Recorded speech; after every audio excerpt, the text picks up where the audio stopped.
Hit my music! Sierra Hotel, India, Echo, Lima, Delta, Shield. You are now listening to the SMC Wrestling Podcast with your boys, the Smart, Caleb Baldwin, the Mark, Karl Irvin, and the Contrarian, Rance Morris. Believe in the pod.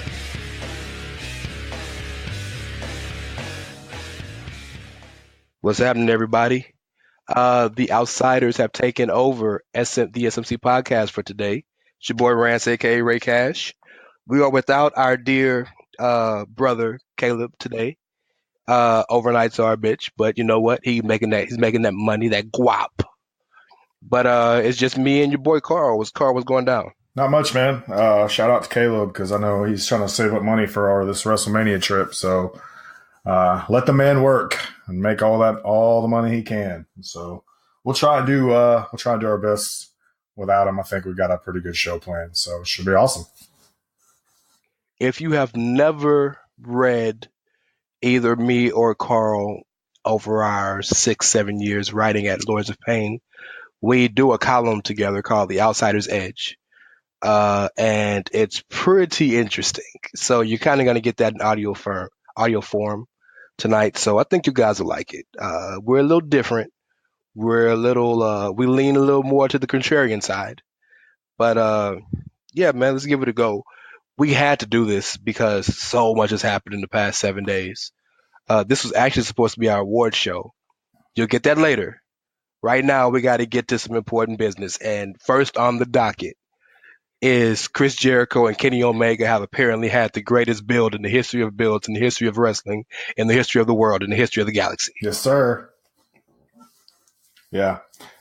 So, yeah, go ahead, lead them in. Let them know, give them the deets, and then we can kind of talk about it here because I think we'll have some interesting stuff to say. I've already gotten into one argument about it on Twitter. So I've been keeping my mouth shut for numerous reasons, but on this situation specifically for this. Yeah. Because I didn't want to show my hand. You know, if you're a poker player, everybody, if you're a wrestling fan, I doubt you're listening to this podcast if you're not a wrestling fan. If you are listening to this podcast, you're not a wrestling fan. Thank you. But everybody pretty much knows that Chris Jericho has signed a one-match deal with New Japan Pro Wrestling to wrestle the cleaner Kenny Omega for the IWGP United States Championship at Wrestle Kingdom in a couple weeks, actually. The build was different. They had a quote-unquote Twitter war. They're both from Winnipeg. Jericho's best friend for 25 years, Don Callis, who also is from Winnipeg, is the United States color commentator for New Japan, who has had the biggest hard-on for Kenny Omega over the past, 6 months, maybe a year. So the little Winnipeg triangle is kind of interesting, but Jericho showed up after Power Struggle, I want to say is the show. Forgive me, I don't watch New Japan regularly, where he beat Beretta, Omega did, and challenged Omega to the match. Alpha versus Omega. All right, cool. Interesting, different. You know, Kenny's done everything there is to do in New Japan, except hold the main belt. But, cool. Jericho started in Japan, always wanted to go back. This is a big match for New Japan, for the Westerners to, take notice. Everybody in America or the Western world knows Chris Jericho. We all are starting to know who Kenny Omega is. Most of us believe Kenny Omega is the best worker in the world. Let's do this, right? Well, after his match, I don't even know who to do with wrestling, to be honest with you. But after his match at one of the World Tag League shows, the lights go off. Jericho, of course, has to have a countdown in his video. Comes on, and Jericho has another video, thinking it's just going to be a video talking about Omega and what he's going to do to him in Tokyo at the Tokyo Dome. And lights go out, lights come back on, and Jericho's behind Kenny Omega. Jericho proceeds to beat the fuck out of Kenny Omega. A non-Jericho like beatdown. Like the punches weren't limp. Like Jericho was going at it. It was a really good spot. He hits him with the belt. Fitting for how they do the strong style. Absolutely. Yeah. Absolutely. Jericho was snug, to use a business term. He hits him with the IWGP US belt, and Omega Blades, of course, and the color. A lot of people are happy to see the color, the blood. And Kenny is so good at everything he does. He Kenny sold the code breakers like he got shot in the face. It was really, really good work. The interesting part is Jericho walks out like he's done. He beats up the ref and a young boy. So sorry for them guys. And he walks away. The young boys are trying to move him away. Red Shoes, the ref, is trying to move him away. And Don Callis comes in the ring. Don Callis is screaming the whole time, "Stop it, stop it, stop it," Comes in the ring, check on Kenny, because as I just described, since Jericho is semi-retired and, is a podcaster and a rock star and a TV host and everything, right? And apparently a ship captain now. He's kind of adopted Kenny Omega, right? Comes in the ring, check on Kenny. Jericho comes back in the ring and proceeds to cold break the fuck out of Don Callis. They've been best friends 25 years. Right. In fact, the day after that happened, they had a podcast together that they recorded. So, with that storm killing the town. So Right. it's just so it was a Jericho. It was good to see Jericho actually show up, fly out to Japan for Angle, and put some heat on a feud that most everybody who's interested in New Japan dealings would be to put some more heat on that. Afterwards, one of the things I like about New Japan that really enjoy is they always have a press conference that kind of fits in with the sport theme that they have. Omega gets interviewed first, and he leaves. A few minutes after that, Jericho comes in to get interviewed. Omega comes back in and tries to beat the hell out of Jericho. Jericho throws the whole fucking table at Omega. And it's hilarious because he hit the shit out of him with the table. And then Jericho proceeds to cut a Jericho as promo with actual cuss words, because you can cuss over there. They don't know what the fuck we're saying anyway. Yeah, so apparently this is the greatest angle in the history of angles. Well, yeah. Let me know what you think. Yeah, I will. So first of all, I've been from the beginning. I've been all aboard this whole thing. Like, I think it's a good thing for New Japan. I think it's a cool deal for the people who watch it over here, especially. I think it's special for the people who watch it over there because you're getting something kind of different than what they're accustomed to. So I enjoy the Twitter back and forth in the beginning. I enjoyed the video that started all this, the Alpha Omega thing. I like this segment. I think Jericho, being Jericho, did what he did, and he adapted to the style. Like you said, he gave him it looked a little bit more brutal, because that's kind of how he started over there. Remember, he started over there, for the record. Like, when he was first starting, he was wrestling in Japan a lot, so he knows the style. Yeah, I know that. But like I was saying, he knows the style, and he didn't revert to WWE style necessarily. He's so good at, like we've said a million times, he's not really reinventing himself necessarily, but he's really good at doing what you're supposed to do correctly, to make it, appease that specific fan base or whatever. Jericho's always been a master, one of the best to ever do it, period. So this, the whole thing is really good. And I've enjoyed it, and it's been a small amount of build, and they've done a good job with it. But as I said before, I've already kind of gotten into a little argument, and part of this stemmed from something I saw online where someone had said, "Hey, in 3 segments, Jericho and Omega have a better build than anything WWE did all year," and I take issue with that. Yeah, hold on. Ha ha ha ha! I had to laugh first. I'm sorry. Go ahead. That's fine.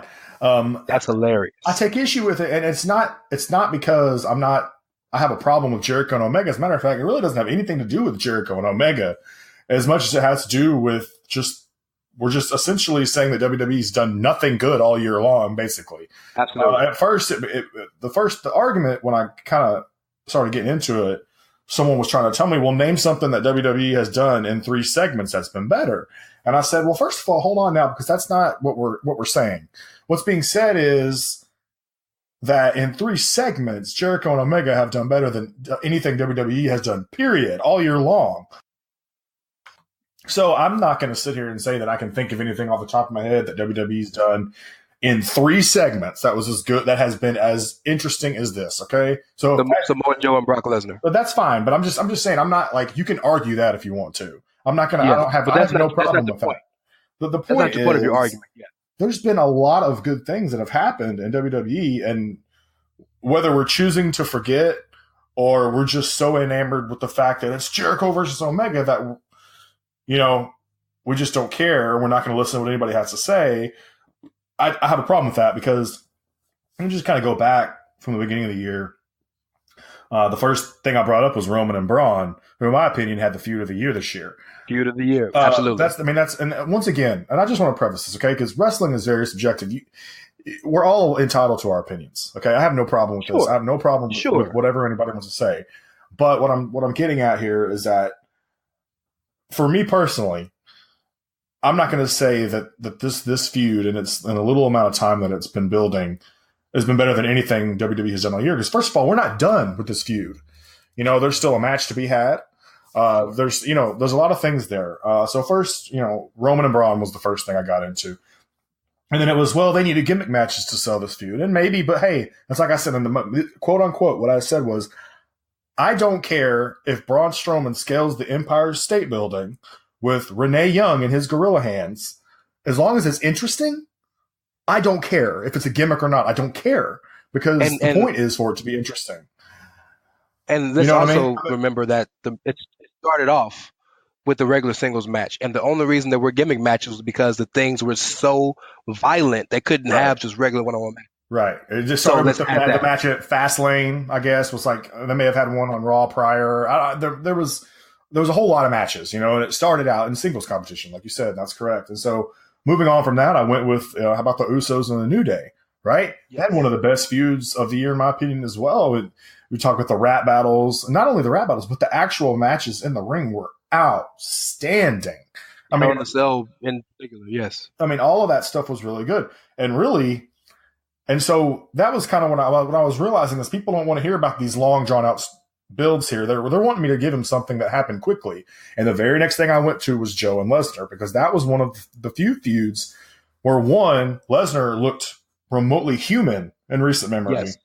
Vulnerable, yes. And two, Joe actually got the better of him pretty good. I mean, there was legitimate thought there for a second that Joe might win that title. And so absolutely.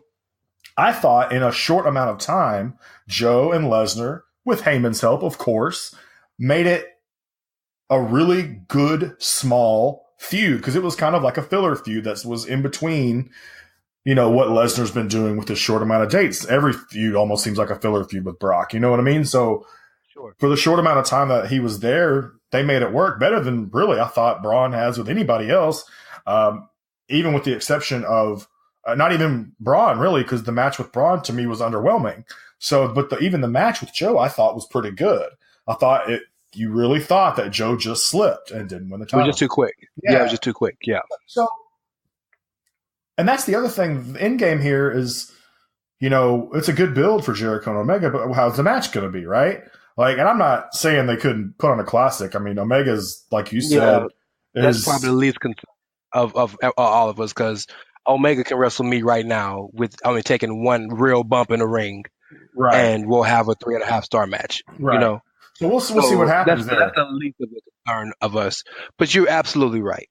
So let me give the listener some context, because I don't want people are going to come out and listen to this and they're going to label us as haters. Well, first and foremost, let's say this. Both of us are enjoying the feud. Okay? Let's not make it misconstrued that we don't like what's happening. I'm not going to speak for you, because I know you speak for yourself. I am very much enjoying this feud. I've already been on record of saying that I'm going to subscribe to New Japan World on the first of the year, and I'm going to buy Wrestle Kingdom so that we'll review it. SMC, me, Caleb, and Josh from Keeping It Strong Style.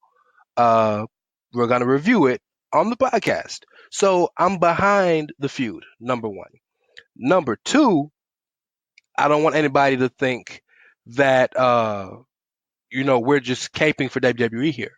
What we're saying is that it bothers me that people are so either so fans rather are either so jaded with WWE, which I can understand to a point, or are so against WWE that anytime something good happens anywhere else in wrestling, it gets automatically elevated because it didn't happen in Titan Towers. And I got a problem with that because all I ask is objectivity and honesty, right? If you're going to be honest about your bias, then be honest about your bias. I don't like WWE. Cool. You'll never ever hear a criticism from me if you say that. But nobody has the gumption to say that, right?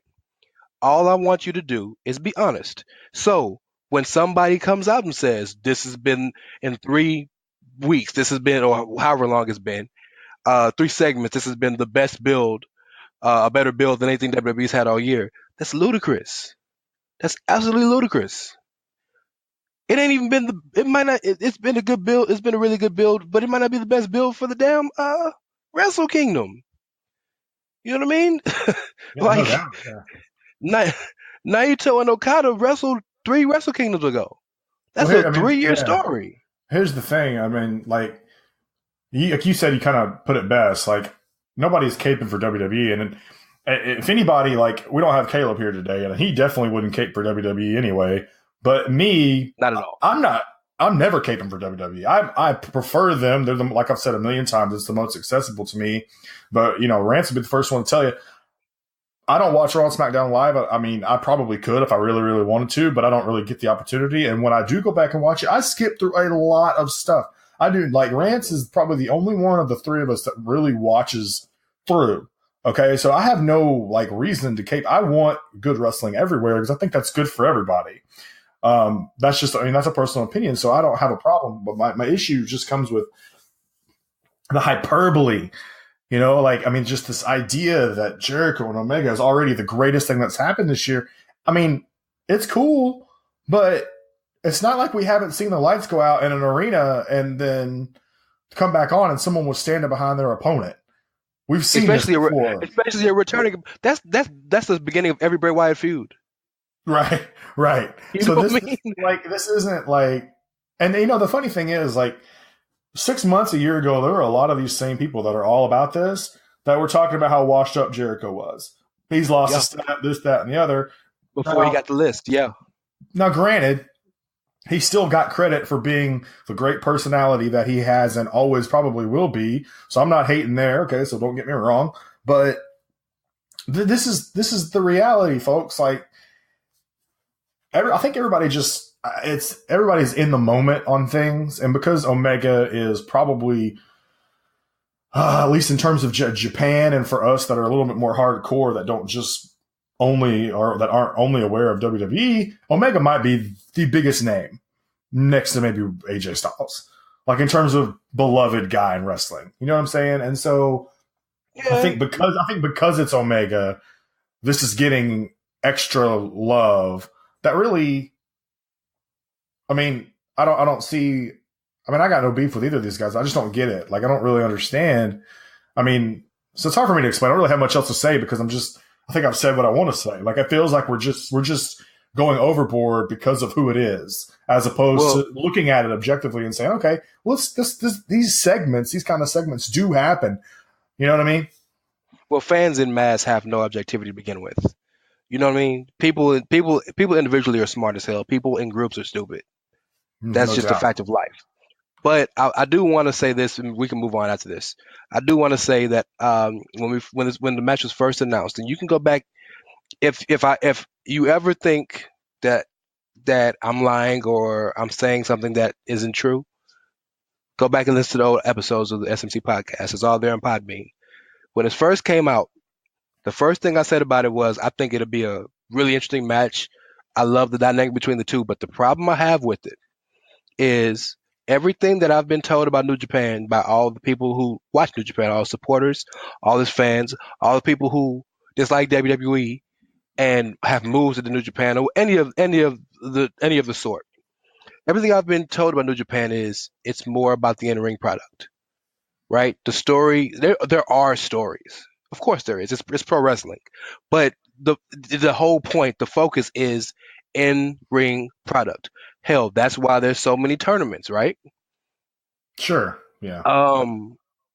So with that being said, Jericho and me and you, we wrote a column a couple years ago where we were counting down the best total pro wrestlers by like all the different criteria like grappling, and so Jericho was number one, or we both agree might be the greatest total pro wrestler all time if you include personality and charisma and Mycio's into it. You remember that? Oh yeah, I do. Yeah. So this is no diss to Chris Jericho, but Chris Jericho is not who he used to be. Chris Jericho is in ring right now is mediocre to good. Right? He's not great, and he is a step behind. And that is not a diss or admonition on Chris Jericho. The man is in his mid to late 40s, and his focus isn't on wrestling Monday through Friday anymore, which it shouldn't be. He's made millions of dollars and done great things. Enjoy your life. So, but I just felt the hypocrisy of the fans to have a match that's straight out of Vince McMahon's book. Everything about this match is a Vince McMahon storyline. Right, Everything, yeah, right? Right, sure. Everything. So to New Japan, Chris Jericho is a celebrity. He's not a wrestler. He's a celebrity to them, right? Sure. So this is not hyperbole. This is fact. He's not a current pro wrestler. We know he can wrestle, but he is a celebrity, no different than The Rock was when he came back. The Rock wasn't a wrestler when he came back. He was a celebrity until he proved he could wrestle again. Jericho ain't wrestled in New Japan or in the country of Japan in 20 years, right?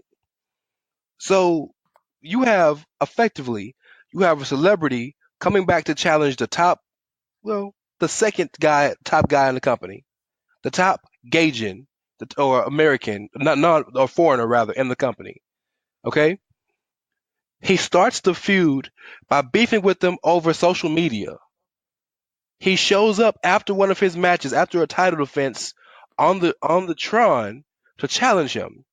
Then he flies out and attacks him and beats everybody up around, and then they fight in the backstage area.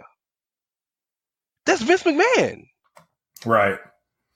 Well, just real quick, and we're going to got to move on, but like, just to be clear, I want to make sure, I don't want anybody to misconstrue what you're saying. This is not a dig at New Japan, because what New Japan is doing here is trying something different, which I applaud. Me too. Cool. Yeah, you know what I'm saying? I'm behind the angle. Exactly. Different. Yes. But what's being said here is we can't be like, okay, well, this is like, I mean, it's so WWE in its presentation, other than the fact that they can cuss at each other or maybe make each other bleed or whatever. Yeah. It's very much a WWE presentation. And so, and I would imagine, and I don't know much about Omega prior to New Japan. He was with Florida Championship Wrestling. Okay. It was Florida or Deep South. It wasn't OVW, but he was signed to WWE for about a year until him and DeMott had issues and he asked for his release. Okay. Well, what I'm getting at, though, is I would imagine that a lot of the way this story has been written was done with Jericho's mind. You know what I'm saying? I feel like the way they're doing this is probably a Jericho Omega collaboration, but I feel like it's mostly Jericho bringing ideas into this, and that's not any disrespect to Omega.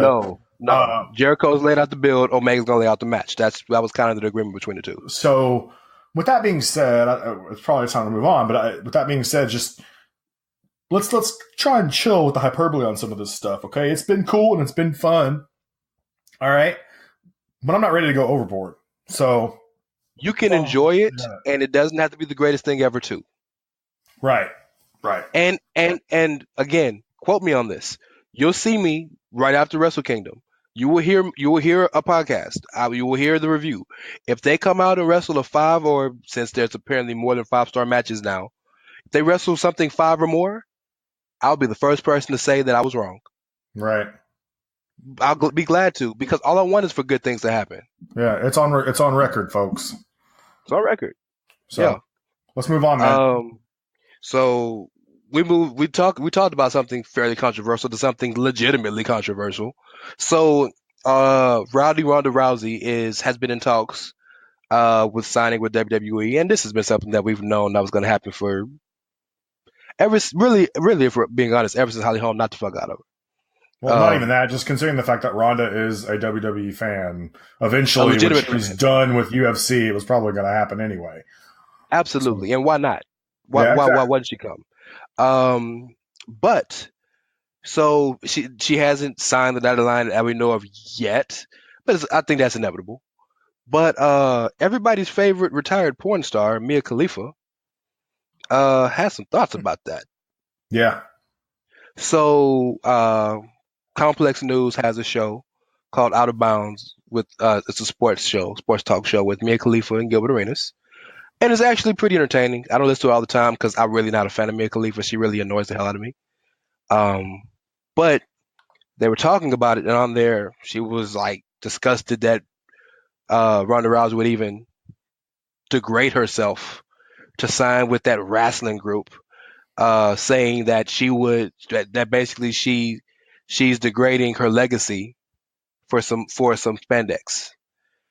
And yeah, you know how we are as a community, bro. We lit her up.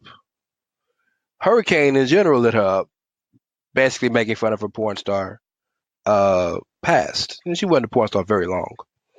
But let's say this. The climate is very, very sensitive right now. So I don't want this to come off as me making fun of or shaming Mia Khalifa, because I don't know the lady.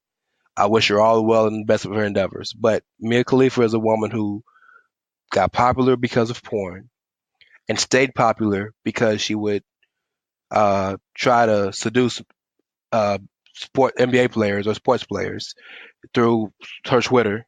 And then once the private messaging, and once she got them to say disparaging things, she would make fun of them and put their business out there. That is legitimately the reason she got famous. And she's a real big sports fan, a very, very big and knowledgeable sports fan, which is why she got the show. But first, Ronda signed with WWE. What do you think? What do you think about her possibly signing, and what do you think she's going to end up doing? Is she going to have a Brock Lesnar schedule? Is she going to actually, run the roads? And 2, what do you think about the Mia Khalifa thoughts and how it affects the whole perception of Ronda signing and wrestling in general? Like, do people still think this about wrestling? The Rock just got a star on the Hollywood Walk of Fame today. Well, I think let's first touch on Rousey here. I think, like we kind of said, it was inevitable because we've seen her at a WrestleMania before. Yes, judo throwing the shit out of Triple H. Right. He sold that bomb dropped on him. Yes. He loves to do that these days. Yes, absolutely. So we've seen her in a WWE ring before, so it's not new territory. Granted, it wasn't a match or anything. It was a guest spot. I think if she were to sign with WWE, I don't think it will be for a very long time. I don't think it would be a Brock Lesnar type deal. It might. I mean, I suppose. What I mean by Brock Lesnar type deal is like 20 days a year. Yeah, that it's possible. I don't know. I kind of feel like I kind of feel like I don't think Ronda is necessarily done as an MMA fighter in the same way that Brock hasn't been. No, she's done. She's done. She's done. If she is and she wants to do something for long term, I definitely don't think it'll be she's going to join the women's division. You know what I mean? I'd be very surprised. But I think if she does show up, she'll do some fun stuff, and we'll be able to probably see her at some of the bigger, WrestleMania, SummerSlam, maybe something in between here and there. But I don't think it's going to be one of those deals where she's like having some long run with the women's title. I just don't think that'll happen. Offsides of that, as it pertains to Mia Khalifa, let me just, before I go in here on this, let me just say this about Mia. Mia was invited to a show, a wrestling show, a couple of days ago. I saw it online the other day. Their tweet says, it's called Heel Face Wrestling and Barbecue Revolution present War of the Genders 2. And it's going to be in Austin, Texas on January 19th. Oh, it was Wrestle Circuit. It was another company. Okay. Yeah. And it says, we would like to extend an invitation to you on our show, blah, blah, blah, so you can see what the indie scene is all about. And to her credit, to Mia's credit, she accepted. She said, and this is a direct quote from her Twitter page, I accept. Just because I love talking shit doesn't mean I'm not open to having my opinion challenged. Thank you for the invite. So before I say anything about what she had to say, credit is due, because she could have just said what she said and then never backed down from it. It could be like, a Colin Cowherd situation. Yes, absolutely. Readers, and that's all he does. So to her credit, at least she's willing to have an open mind and, do this. However, I do think it was out of bounds because, one, that's the name of the show. Right. That's funny. No, right? No pun intended. Right, okay. So I think it's out of bounds because, and this really doesn't have anything to do, to me, it doesn't have as much to do with her being a porn star as much as it has to do with her taking shots at Ronda Rousey. Like, Ronda did it. I mean, she was the top star in UFC. I'm not talking just women. No, she was the top star. She was bringing people to the shows. Okay, absolutely. She has nothing to prove. If she wants to go fuck around in WWE, if she wants to go make a damn pop album, she has the right to do it because she's, every UFC star eventually gets their head caved in. Okay, it happened to her. Business, yeah. Yeah, it happened to her, and she may or may not ever come back. And whatever. If she wants to go do something that she's been, especially considering she's been a fan, and that's what I feel like. I'm not sure if Mia had all the facts, I feel like she just said something without having all the information, which is a bad thing for. The facts don't matter. I want you to finish, but I just want to say this real quick. The facts don't matter only because that's not the issue here. The issue here is the prevailing thought process by non-wrestling fans that they continue to think that criticizing or making fun of the business is cool. It's fake, right? Like, right. That, like, well, that. I know it drives you crazy, but it doesn't drive me as crazy as it drives you, and I'll tell you why. Because this is kind of, for most people that don't watch it, it's they already know that it's scripted, right? So to them, scripted is fake. That's just those two words kind of go hand in hand. And the other thing about that is, like, we're a tight community that watches hardcore. And so your initial thought on something like that is, I don't even think people say it not always. Some people do. But I don't think everyone says it in a manner of like, this is bullshit. Some people do. But like, for instance, I've tried to get my wife interested in wrestling, and it's just not really for her, but she's had an open mind to it, but I could be honest with you, probably the first time I ever said anything to her, I can't remember. She's probably like, that's fake. It's just that's not something that I don't think is ever going to go away. Just because of the fact that it's been presented that way. Like, it looks that way. There's no way around that. I'm sorry. Like, Well, then I didn't know that Peter Dinklage and Kit Barrett, whatever his name is, Kit Harington, are really fighting dire wolves in wherever the country is. Right, but that's why I said it goes hand in hand. Scripted and fake go hand in hand. It's just a thing that happens. Like, you just no way around it, And so the problem that I always have is when they don't respect them as athletes. I don't really have a problem with someone being like, it's scripted, it's fake. Like, as long as they understand that the results, yes, are. But that's what they're saying is fake, Carl. Right. They're not saying that the results are fake. They're saying that, he went to that table, it wasn't real. Or when he slammed him, it wasn't real. That's what they mean. Right. I get that. And yes, the way, I mean, you got to think of it though. We also know that most of those tables are ready to break, so that's Some of them are, sure. I mean, the mindset is just there because of how it's presented. When you see a guy in a ring punching a dude a billion times and he doesn't like fall down, or you know what I'm saying? Or he doesn't like, because when you watch UFC on television and you see it, the right punch literally knocks someone out. So then you turn around and watch it on. There's been five Rocky movies. There's been five Rocky movies and two spinoffs, and he ain't dead yet. But that's real. That's not real. Nobody thinks Rocky's real, though. But they treat that more. Rocky got a statue in Philadelphia. Right. Well, Philadelphia, man. Come on, man. This is Philadelphia. No offense to our Philly listeners out there, but all right. I'm just saying there's a real discernment from these people between entertainment and wrestling. But wrestling is entertainment. And more than ever, there is a TV show, Total Divas exposes the business more than any show in the history of TV shows. And yet they still don't seem to understand that nobody's sitting there trying to pull the wool over your eyes. Right. Well, it goes back to what I was going to say, though, because that's why I'm giving Mia the benefit of the doubt here at the end of the day, is because a lot of times people will say something like that without giving it a chance.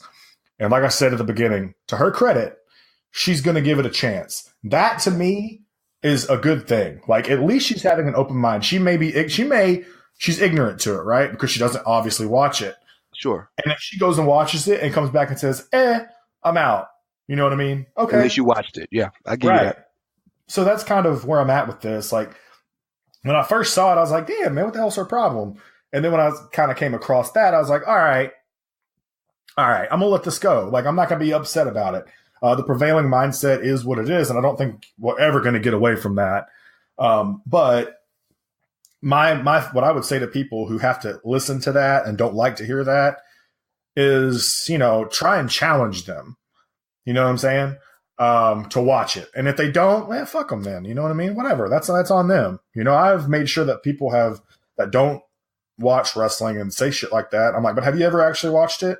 And if they haven't, try and introduce them to it. So that's kind of where I'm at with that, I'm the same way. I refused to watch Walking Dead for the first 2 seasons, and now I finally watched it and I'm hooked. I watch every episode. I refused to watch Game of Thrones. Still kind of do to this day, but I watched 5 episodes and I loved it. I just haven't had the chance to catch up with it. I got 2 years because apparently they just want the world just stopped for 2 years, but Pretty much, yeah. Let me start on that. to kind of put a bookend on the Ronda Rousey situation. I don't want to see Ronda come out every Monday or every Tuesday. Ronda is a special attraction. Now, I would hope that she would show up more than Brock, because Brock got the most bullshit contract of all time. But bad reputation coming out every Monday, just her wrestling Dana Brooke this Monday, and then Alicia Fox next. No, that will kill the aura of right. Her. Sure. But I don't have I would like to see her more consistently than Brock. And here's the beauty of that. Here's the reason why that could work. Shayna Baszler is making her official NXT debut in a few weeks. So yeah, that's true. Yeah. Right. So, and we already think there's the real rumor, but we already are sensing that there's going to be a 4 horsewomen versus 4 horsewomen match at Mania, or something coming up, right? That could be how she is more consistent, because nobody needs Ronda to show up on house shows. I mean, I understand wrestlers pay that due, but Ronda was a superstar before she ever got here. It is what it is. But yeah, she can't. She got to be Brock-like in her appearance. But I'd love to see Ronda Charlotte. I'd love to see Ronda Sasha, and God, Ronda versus Asuka. If they built it, could be amazing. If they built it correctly, it could be amazing. But sure, I would agree. So moving on from that, we have everybody's favorite new Bullet Club member apparently. We have Cody and the Young Bucks. So, I've been very critical of Cody and the Young Bucks, but I gotta give them credit where credit is due. They are genuine hustlers, right? Sure. So the Hot Topic deal is a pretty big deal. My hat goes off to them on that. That's amazing. That's probably the biggest happening in independent wrestling history. Um, but they haven't stopped there. They are in talks, and it's in talks enough for this to be news on trying to fill a 10,000 seat arena self financed. All them, their money, their promotion, their backing. Now, to put this in perspective, New Japan came to Long Beach, and I don't know the numbers on this, but I think they only had like a 1,500 seat venue, right? This is the second biggest company in the world. It hasn't been. It's been very vocal in the news, wrestling news, that a lot of the time WWE isn't filling their stadiums 100% full. So 10,000 people is pretty big. You think they could do it? What do you think, man? Boy, I'd like to see him pull it off. It's hard to say, but I think they're going to have a little bit more trouble with it than they might think, because it's hard enough for just about anybody to pull that off, including the WWE. They don't always fill 10,000 seat arenas these days either. Here's the. However, yeah. I'm sorry. I was just gonna say, here's the beauty of the angle, right? It's not an angle, but you know what I'm saying. The beauty is, right, unless they bomb and only get fill like a quarter of the or half of the stadium, they win anyway. You know what I'm saying? Oh yeah, no doubt. They're really not going to lose because it's all on their own. And if they don't get 10,000, well, nobody expects us to get 10,000. They do get 10,000. It's probably the biggest moment in independent wrestling history outside of the Hot Topic deal. So they're really not losing. I think the bigger issue at hand here is one thing Cody has. So last year, Cody wrestled at a WrestleMania, a Final Battle, Wrestle Kingdom, and was Bound for Glory, right? Nobody's ever done that. Nobody probably ever will do that ever again. Probably not. You know what I mean? So I feel like these guys, though you can throw Marty in there too, Marty Scurll, are trying to feel. I think they're trying to transcend promotions. And that could be really, really good and really, really dangerous. Why do you say that? Well, because the importance of a promotion is you have a hopefully unbiased booker that has no bias in the show and is trying to book. This is, of course, in the perfect world. We know this doesn't always happen, but is trying to book the best show for the best, for the fans and for the best, and to have the best show, right? Once you start getting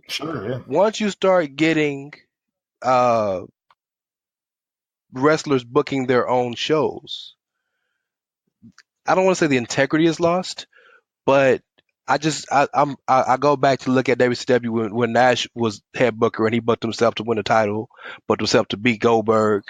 You know, we're laughing, and I love Nash. So, but the whole point of having promotions, and I'm not caping for big business here. I like the little guy just as much as I like big business.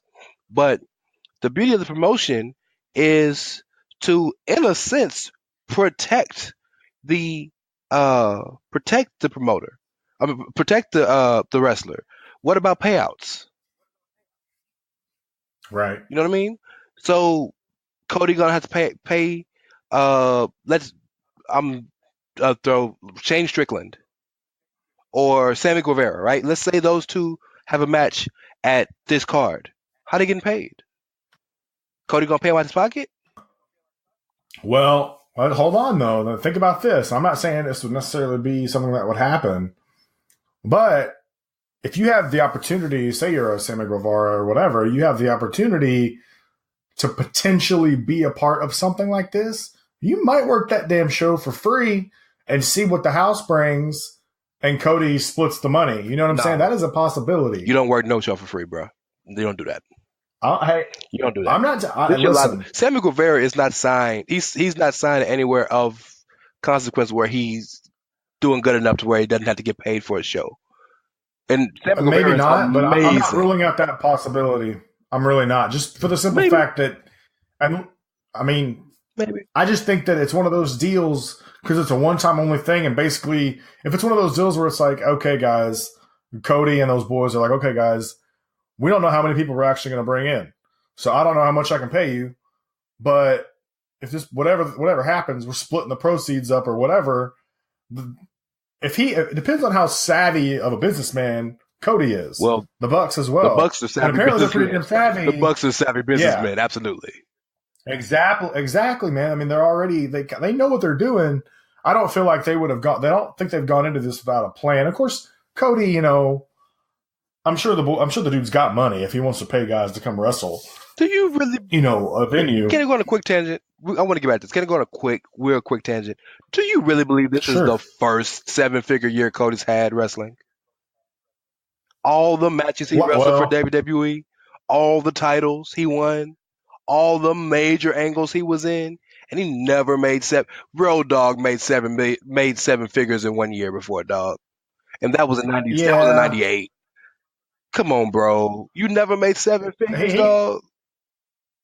I mean, I don't know, right? I mean, I'm not. If he did, I'm not. I don't think he would have necessarily blown. If he did get to 7 figures, I would imagine taxes might have knocked out some of it. Down to 6. The only reason I bring that up is because Cody. Man, look. So, the reason I'm critical of Cody right now is because Cody does a lot of things that directly contradict the things he says. Okay, he'll say that he loves WWE. He's thankful for the time they had. He says that he trusts Triple H and Vince, and and how they're treating his dad's legacy, and all these good things. And then he'll come out and bash them for not doing this for a show or that for a show, or he'll talk about how, well, y'all wouldn't let me leave Stardust, but they don't come out and admit that, oh, well, y'all wanted me to leave Stardust, but I didn't want to leave. Like, a lot of stuff he says is contradictory to me. So when I hear him say that, oh, I had the best financial year I've ever had in my life, I don't doubt that. I don't doubt that particular tidbit of information. But you've never made a 7-figure year, but you've had merch and the legacy merch and the mask, and there's so much you've done, and maybe you didn't have a 7-figure downside year, but with all the bonuses and the merch and everything, because he wrestled in an era where they actually got real bonuses, pay-per-view bonuses, right? Sure. And Cody wrestled on almost every pay-per-view in some capacity. Yeah. I call bullshit on that. I'm sorry. Moving back to the situation. Yes, the Bucks are very savvy businessmen. Cody might be. He learned a lot from his dad, who basically booked the best times of NWA and WCW, right? Sure. But I don't think this is a one-off. I really think they're trying to. Sometimes you could try to be so smart that you outsmart yourself. And I think they're trying to outsmart the game. You know what I'm saying? It could be. And if it works, it works. I'm not sitting there saying I'm against it, I'm hating on them. It's one thing to be self-funded, it's another thing to be self-run. That makes sense? Sure. Yeah. Well, I think that's the other thing. Like when I brought up them doing the idea of maybe some of the wrestlers working for free because it's a chance to be part of history, split the house, the gate, or whatever. I got to consider the fact that Cody and the Young Bucks, they got money. Like, they could probably pay these guys. We don't know, like, what the Young Bucks and Cody and them are getting off this deal with Hot Topic necessarily. Oh, they're definitely millionaires. Not to mention all the... They're absolutely millionaires. Yeah, I mean, they got... If they want to fund this, I don't think that's going to be an issue anyway. The money never was a problem. I really don't. I don't think the money was ever an issue. The two issues here were, could they fill the stadium? And could they fill the stadium, and how would they fill it, which is another conversation. And what would it mean for wrestling? Yeah. Well, I do think I think they can fill the stadium. I don't think that they will, but I think they could, because I feel like, one, get the right card together. That's the first thing. And granted, there have been a lot of super cards in wrestling that haven't managed to fill 10,000 seat arenas. This is true. So true. That doesn't necessarily mean it's going to work, but they absolutely, regardless of that fact, have to get the right card together. And two, it depends on how much time they spend actually promoting this. You know what I'm saying? So that's going to be an issue. I think how it pertains to wrestling, it depends really. Like, the thing about it's kind of weird is, as far as we know, they're not trying to start some new promotion. You say as far as we know. Well, right, as far as we know. So if they're not trying to do that, and this is a one-off, I don't think it means anything. Really, I think it would be just okay. When 2 years from now at WrestleMania weekend, when we're going to go see Bullet Club Wrestling that Friday, don't say shit. Right, you heard it here first. No, but if that happens, that's different. But at the same time, though, if that happens, it's hard to say like what that would do for wrestling. I don't know what it would actually mean, because I don't know. Well, it'd be huge. You have to prove that you can fill out a 10,000 seat arena more than once before you can just start trying to run a promotion. But there's never been a wrestling company that's run specifically, solely, funded, everything by wrestlers. Right. Every wrestling company is backed by a real company. Right? Right. Well, at the same time, though, we don't necessarily know that they wouldn't be getting any extra funding for this from someone else. That's the whole point of the show. The whole point of the show is to prove that do it yourself, right? We can do it all ourselves. Sure. We don't need them. We don't need big bad Vince. It's a spite of Vince, which is everything tends to be, which is okay. Vince says he's sitting on that top of that mountain by himself. It's okay. But that's the point. Is we don't need them. We don't need this. It's 2017, about to be 2018. The world is smaller because of all the social media. We can do whatever we want. We're in a golden age of wrestling, which is absolutely true. We're in a golden age of wrestling, and the beauty of it is, if it's not televised, they can get anybody. Sure. Okada versus Naito could happen on that show. If it's not televised, right? New Japan can't say nothing. Well, here's the other thing about this, though. I will say, if this is one of those things where Cody's like, "Hey, look, we can do this, right? Anybody can do it," you know. I think what will happen real fast is, if guys were like, we're worried about it changing wrestling, where like guys might say, you know what, fuck WWE, I'm gonna try and do this myself too, you know, or fuck New Japan, I'm gonna try and do this myself too. Yeah, that might happen, but I think some of them are gonna find out real quick that they can't. Just because Cody and the Young Bucks with their pool were able to pull it off, doesn't mean that, I don't know, name somebody, you know, that doesn't mean that necessarily that anybody else. Ryback could pull it off. Exactly. Because here's one thing. Cody and the Young Bucks also managed to get a fucking t-shirt deal for Hot Topic. And very few guys can do that in the wrestling business other than WWE, which they have some merch in Hot Topic. You can find it. Well, so and we also, Cody and Bucks are kind of an exception to the rule anyway. The Bucks are the masterminds, but we need to be completely and utterly clear. The Bucks didn't get a merch deal for the Young Bucks. The merch got a merch deal. The Bucks got a merch deal for the Bullet Club. We need to point that out. Yeah. Bullet Club t-shirts are what got the merch deal. The Bucks have their own t-shirts. Not saying they don't. Sure. But this isn't all Young Buck merch that they got on their own. This is a Bullet Club deal. Oh yeah, it's all Bullet Club. I mean, if you go into the Hot Topic, and I have, you'll see Young Buck shirts. You'll see, Cody Kenny Omega, and all of that. But it's all in a Bullet Club end cap or a Bullet Club, section. But I bring that up to say this. As powerful as the Bucks have become, which I think the Bucks are the most powerful independent entity walking the earth right now. Okay, and they're not really independent because they're signed to New Japan and Ring of Honor. But you know what I'm trying to say, right? Right. As powerful as they are, it took the hottest faction, 10, 11, 12 deep, for them to get that merch deal. And I'm not poo-pooing on the merch deal. I'm not trying to shit on the merch deal at all, because for them to even get it, however they had to get it, is monumental. But I don't want us to confuse this for like saying, oh well, Cody just walked into Hot Topic and said, hey, I want my shirts in the store, and they gave it to him. No, like this Bullet Club is. Imagine if the NWO had shirts in Hot Topic and got an NWO deal separate from WCW. That's what this is. This isn't Hall and Nash on their own getting Hall and Nash shirts. This is the NWO. Right. And I just want to point that out. But they'll get to 10,000 for sure if they can get Phil Brooks to show up. No doubt. Yeah. I don't know how those relationships are. The Bucks and Omega and Punk are super tight. Like really close. There you go. It'll also be a matter of passion for Phil.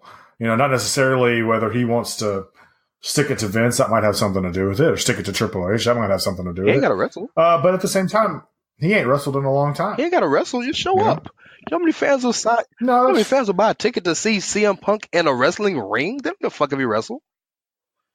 Yeah, that's true. I'll be honest with you. If I was a CM Punk, like I like Punk, but if I'm going to a wrestling show, I want to see people wrestle, especially if it's something like what they do on the independent scene, where it's an actual super card of guys. And if Punk's just there to talk, I don't really care that much. As much as I like him as a talker, like I would still want to be there to see him wrestle. But see, you know what I mean? So yes, he will have his hardcores that will show up. That's the difference between so I agree. You and a guy like Caleb. If you're an independent fan, I'm talking about a real independent fan. I'm talking Wrestle Circus, Evolve, PWG, like real independent companies and smaller. Reality of Wrestling, small, right?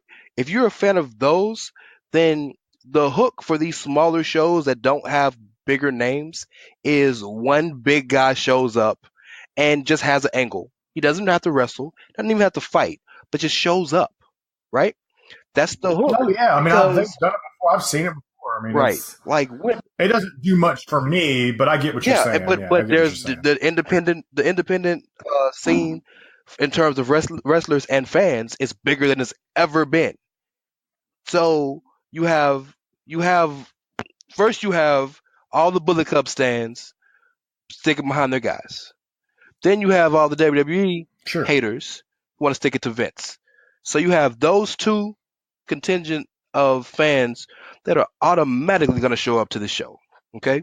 Then you have the people that's going to look at the card and say, damn, the card looks good. Why not? Then let's say if you have CM Punk show up and do a meet and greet. My God, CM Punk's first wrestling appearance in 4 years? Been a while, yeah. Yeah. All right, so we need to run through a few things. Got a couple of quick hits I want to hit before we get on about this thing. We actually really need to talk some current WWE. We're kind of a mainstream WWE podcast. I know, yeah. You and I have talked so many times about how it's like we got to try and stick, to WWE. There's so much crazy shit going on in the wrestling world at all times that sometimes you got to go elsewhere. Well, we're a mainstream show, so whatever's popular, we're going to talk about. Whether it's in wherever it's at, whether it's in Fukuoka, Japan, or if it's in wherever. So before we get to the other stuff, we need to talk about this. So WWE came out today with the Mixed Match Challenge. It's going to be a series of a 12-week series of mixed tag matches, random. Uh, you know, I think the important news about this is that it's going to be on Facebook Watch. That's the Facebook's streaming program where they got the Marshawn Lynch show and the LeVar Ball show and stuff like that. And it starts January 16th, and they're going to tape it before 205 Live. So guys that show up on Tuesdays, you got to stay another 30 minutes. Good job. You know what? I just want real quick. God bless you, 205 Live. Those motherfuckers cannot catch a break. Anyway, we need to have a 205 Live conversation one of these days because I think it'd be perfect. And this was actually Caleb's idea, and I hate to give Caleb any credit, but it's a good idea.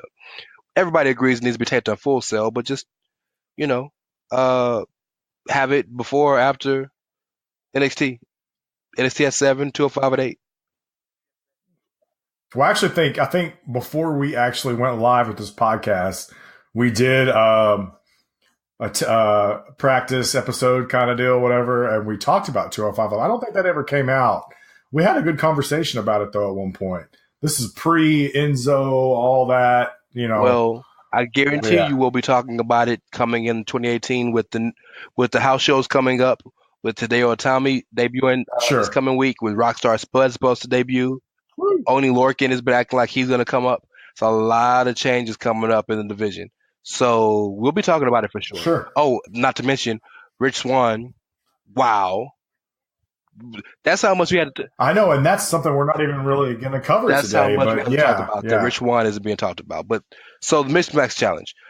Before we got on the podcast, I told you there was a bomb I wanted to drop on you that was really important about this particular situation. We can talk about the matches and all that. That's cool. That's not really that important to me because it's something that it's some streaming. It's just something to do to add streaming and to add more content, which is cool. I appreciate them trying to be different. Here's the important thing. Dave Meltzer is forecasting that they are testing this on Facebook Watch because prospectively, their deal comes up for NBC Universal in 2019. Facebook has set aside hundreds of millions, if not close to $1 billion, to try to get rights to sports and things of these natures to, have TV shows kind of like Twitter and YouTube are doing, right? So the reason this is on Facebook Watch and not the network is because, number one, they wanted to make revenue from it. And if it was on the network, they wouldn't make any revenue from it since it's already at an existing show. It should be an added expense. But there's a possibility that if this goes well and everything works right and NBC Universal don't come with that moolah, like they should be getting, because WWE, while the ratings aren't what they were 20 years ago, is still the highest rated shit on the network. There's a possibility that they might move to Facebook Watch. We're on SmackDown. Yeah. So I have a thought on this before I let you jump in on what your thought is, because you like to give the details and then I speak and then you go speak. Ahead. So first and foremost, I just want to say that if this does work out, really cool, but I still think they're going to get their money. At the end of the day, I don't necessarily think they're going to try and do this. And I have strong opinions about live streaming type stuff. Now, I don't know if this is on Facebook Watch. Are they going to be doing these live? Yeah, absolutely live. Okay. I have my own issues with live streaming as it is. Okay. And it's the wave of the future, whatever the fuck you want to call it. Okay. Actually, but sure. Yeah, sure. Whatever. But the reason why I like stuff like Netflix and Hulu, right? Because with Netflix and Hulu, there's not a lot of, it's not necessarily live. It's stuff that's already been done, recorded, posted. You know what I mean? Uploaded, whatever. It's on the site. You can access it. You got to worry about, servers to some degree, I guess. But the thing I don't like about live streaming, and it's the same issue I have, I love the WWE Network, okay? And not everybody has issues with it. But I still have issues with the WWE Network. I have issues with Watch ESPN, whatever the case may be. These live streaming things, I have issues where it's lagged. And so, like, if I want to follow along with, it's just, for instance, let's say college football game, okay? National championship last year with Alabama and Clemson was a great example. I went to a buddy's house. We watched it on Watch ESPN. I can't remember why it was on, but whatever. The point was, we were 5 minutes behind. You know what I mean? So you can't, like, we're in a day of social media, you know, people like to live tweet shit and whatever. If you're one of those people and you're 5 minutes behind on a show or anything, and you're over here and you're trying to talk about it, well, you got to stay off because you're going to get spoiled. Like, I've been watching a pay-per-view on WWE Network where it's lagging behind and my buddies aren't having lag. And we're talking in a group text or whatever, and next thing you know, they're like, "Oh shit! Oh shit! Oh shit!" I'm like, you "What? missed it." Yeah. Oh shit! What? And so that is my issue with live streaming. I'm not hating on live streaming, but to me personally, I would hope that they stay with NBC Universal for that very reason. As much as I'm down for all the new, you know, whatever, but we all know that money talks at the end of the day. Well, okay. So let me give you the perspective from a computer technician. Okay. Yeah. I don't know what you spend on your cable and internet plan. I don't know. Sure. I don't know what speed you chose on your plan, but I guarantee you the speed you chose on your plan wasn't the speed with streaming in mind. Nobody picks that. No, probably not. Right? Nobody picks that because nobody wants to spend a whole bunch of money on internet. Okay? So, which is why a lot of us will watch it on our phones because our data plans are faster than a lot of the times than some other stuff, right? Yeah, oh yeah. But the move to streaming, let's say that let me use me for example. I haven't moved to streaming, but let's say I moved. Let's say I decided to be a subscriber of PlayStation View, right? And I use my PS4 and my Roku players for the other TVs in the house, right? Just prospectively speaking, right? I would get the highest internet plan so that I wouldn't worry about streaming and my streaming would be fine. The reason so many people want to blame the lagging on the network. A lot of times it's probably your internet connection or your computer. Oh, no. I don't think it's the network's fault. It's just, I mean, I know it's the internet more than anything. I'm aware of that. But yeah, go ahead. But now this is the world we're living in. Just a few years ago, I don't know if you remember, but they changed the signal on the TVs to where if you had to have a converter box or else you couldn't use your TV, right? Like there's always going to be advances in technology to where the old technology is obsolete. If you have an iPhone 4, you can't use the same cord that an iPhone 8 has, right? Right. You know, or I have a Galaxy 8. I use a USB 3 charger. A Galaxy 7 uses a USB micro charger. Like you're always going to have to upgrade with the times. So don't let streaming be such a diversion or a fear for you because the thing about that is you're right. I have to jump in because the problem is, and we're starting to get out of wrestling territory and more in reality, where it's one of those things where people start getting priced out of markets because they can't afford to pay for the best internet speed. Well, just so they can watch wrestling. And they're like, you know what? Fuck it. Like I could have just had basic cable that had USA and I could watch it. And now I got to spend more money to pay for a higher internet plan. I disagree with that. You know what I'm saying? I got to cut something out. You got to disagree with that. Look at the money. Facebook doesn't charge any money. Facebook doesn't cost, right? Yeah. Well, yeah. Right. But to streaming services, not yet. So we're that's the point. That's what I'm getting at. I understand the net neutrality and all these other things floating around, possibilities. I get that. Cool. Let's work on the guys that Facebook watch isn't going to cost anything, right? Like NFL games on Twitter don't cost anything, or politics and NBA on YouTube doesn't cost anything, right? Let's just go with that assumption for now, right? Just for now, that Raw on Facebook, because God, Facebook has so many advertisers, they'll kill in advertising. Right? Absolutely. But Yeah. let's assume that Raw and SmackDown on Facebook Watch is free.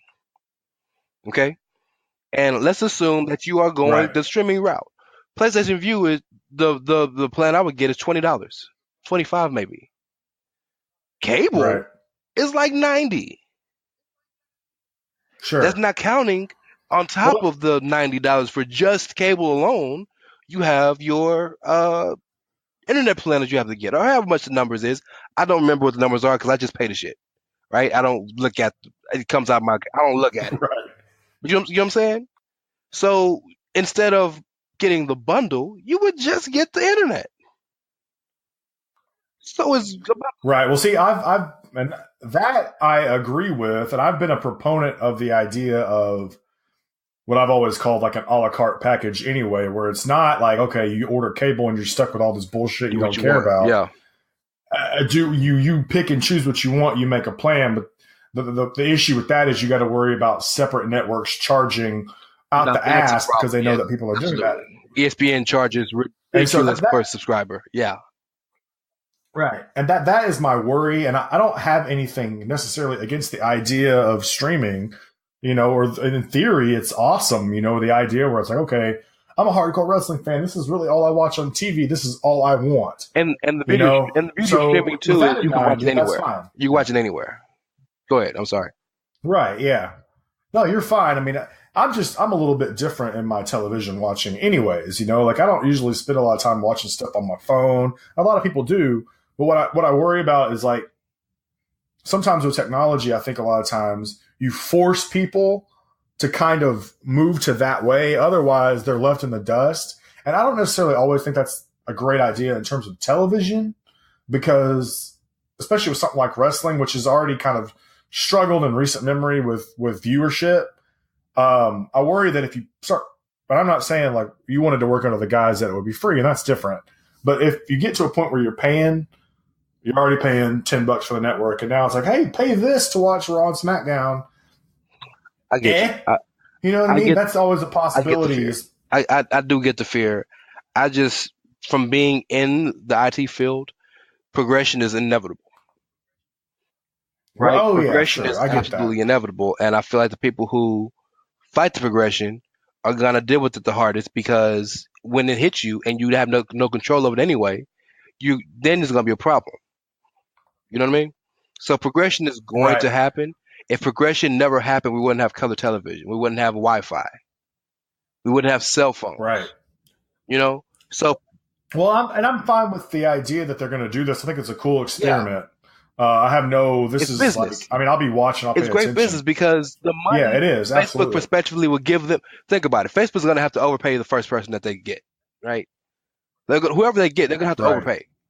If NBC offers $400, sure. If NBC offers a 4-year, $400 million contract, I'm just throwing out numbers here. I don't know if this is accurate. But if NBC throws out a 4-year, $400 million contract, and Facebook throws out a 4-year, $400 million contract, Vince is going to laugh at Facebook. Why would I go to you for the same money I can get and not change anything? Right? They're going to have to overbook. They're going to overpay for the first one. I'm not saying they're going to pay for everything, but people got to make sure the technology works and it's going to be viable for the viewers, like your concern is.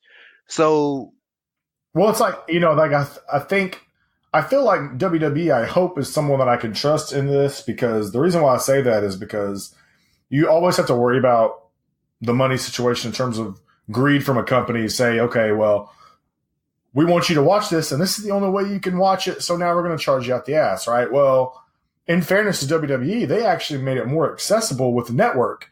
Instead of saying, okay, you can only watch this for $60 on pay-per-view. Well, $10 a month, you can watch all the pay-per-views. You know what I'm saying? And so there's got to be some give and take because I don't feel like you want to do it in a way where you're pricing some of your fans out. Because you got to remember, a lot of people that watch wrestling are still a younger fan base. You're talking 18 to 23, 18, 25-year-olds who may not necessarily be able to fork over any extra money that you might charge. So you have to be real careful. And I like to think that that's not going to be a problem, but time we will have to tell, move on from this, but let me pitch this to you just prospectively. Let's say if Raw and SmackDown moves to Facebook, and then the Raw that showed this Monday will show up after the next Monday on the network. Would you be okay with that? Right. Sure. Yeah. I mean, I'm always living behind when it comes to wrestling. It might affect my podcasting, but yeah, I could live with that. Well, so we've done so much talking about Raw and SmackDown. Let's talk about the biggest happenings on both shows. On Raw, Braun, Strowman, and Kane are having their feud, if you want to call it that everybody loves, apparently. Sarcasm. They wrestled in a number one contenders match. Went to a no contest. They had a big fight. Braun power slammed it through the table. Looking like it's gonna be a triple threat with Brock for the for the Universal title at Raw at Royal Rumble. Right. Any thoughts? Well, first of all, just let me ask you a question. You said, now guys, I know I skip through a lot of Raw these days because I'm especially the Braun Kane stuff. I love Braun Strowman, but some of it I'm kind of done. So let me just double check. They had a number one contenders match, you said, that went to a no contest? Okay. And the other thing is, they've wrestled a couple times prior. Has Kane beaten Braun at any point? No, not in terms of defeated Braun, no. Right. Okay. All right. No. So I'm not one to jump on WWE about random title shots. Okay? It isn't random to me, though. But you are. Well, what I'm saying is, you've already brought Kane back. He's Kane, right? If you want to throw Kane in a title match, it's fine. But Kane isn't John Cena either, where it's like, okay, you get a title shot because you're John Cena. Kane really hasn't done much to warrant being in a number one contenders match. Braun has. So I have, like, if Braun wants to be in every number one contenders match for the next year, I'm cool because he's killed everyone. Here's why Kane's in, here's if it is a triple threat, here's why Kane's in the match to take the pin. Brock's already beat Braun once, clean. If Brock beats Braun, that's a lot to say at one time. If Brock beats Braun one more time clean, or anyway, even if it's not clean, the aura is absolutely taken down a notch because he destroys everybody except for Brock, who's never there. Right? Right. So the way to keep Braun hot, to keep Brock with the championship, and give him just have Brock beat Kane. Yes, have Brock pin Kane. Right. I don't know. But see, here's the thing about this. Like, okay, here's the deal. I am, and I know you'll probably have a decent argument for me, and I'm not the type to really just get on WWE too much, but the idea of let's keep Braun hot is starting to get on my fucking nerves a little bit. For the simple fact that Braun has been hot, and they've had an opportunity to strike, and they haven't done it. And if you're going to keep on pussyfooting about with this stuff, like, to me, as much as I love Braun, I feel like he is going to sour. Like, the time is running out. Like, you cannot keep saying, okay, let's make sure Brock doesn't pin Braun because at least Braun's still a threat after this. I'm starting to not care. You know what I mean? And bringing Kane into this is fine for what you're trying to do. I just disagree with what you're trying to do. You know what I mean? Like, I have no problem with Brock being champ, but not at the expense of Strowman, who probably should have beaten Brock the first time. Absolutely. In my opinion. Yeah. So this is, because to me, honestly, and I've said this because I've been so over the Brock Lesnar title reign. I get that he's an attraction. Whatever. I understand it, okay? I don't want anybody to think that I don't get that part of it.